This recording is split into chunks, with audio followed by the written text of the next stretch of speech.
आज हमारी युवा पीढ़ी किधर है?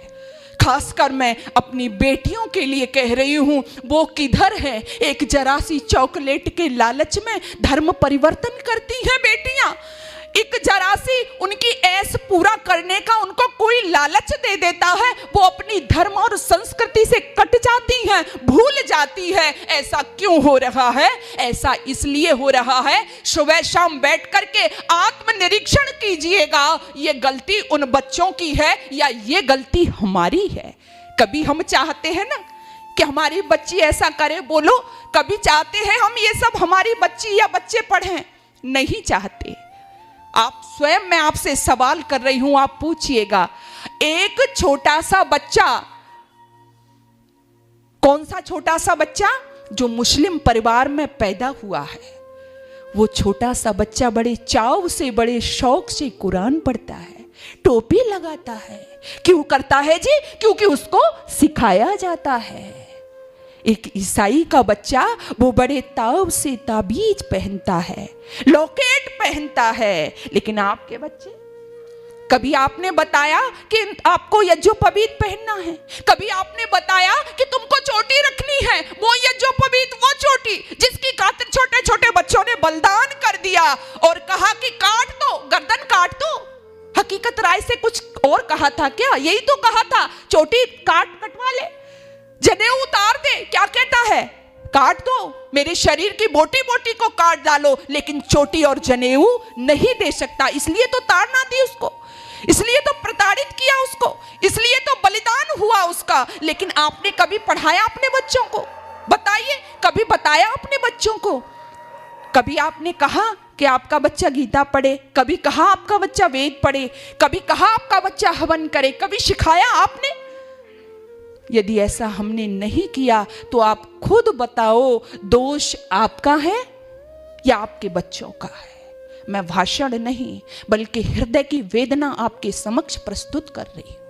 शांति और एकांत के क्षणों में बैठकर अवश्य सोचिएगा कि हम क्या कर रहे हैं। हम, अगर हमारा बच्चा भूल से, हाँ हम इतना करते हैं, यदि हमारा बच्चा भूल से कहीं से गीता ले आता है और उसको पढ़ने के लिए बैठता है, तो खुद मैंने देखा है, एक पिता उससे गीता खींचता है और कहता है, चल हट, ये तेरे किस काम की है, फिजिक्स की पुस्तक ला, उसको पढ़। वेद मंत्र पढ़ती है घरों में, कहते तेरे ये किस काम की है, जा अपने मेडिकल कर रही है ना तू, वो लेकर क्या, अपनी केमिस्ट्री पढ़, अपना फिजिक्स पढ़, हम कर रहे हैं ये। इसलिए जाग जाओ, जागृत हो जाओ। आपने विषय रखा ना, हमारी भूमिका क्या है उसमें, मातृ जगत की भूमिका क्या है उसमें, युवाओं की भूमिका क्या है उसमें। आपने बहुत सुना और मैं देख रही हूं कि आप यहां पर जितने लोग बैठे हैं, एजड ही बैठे हुए हैं।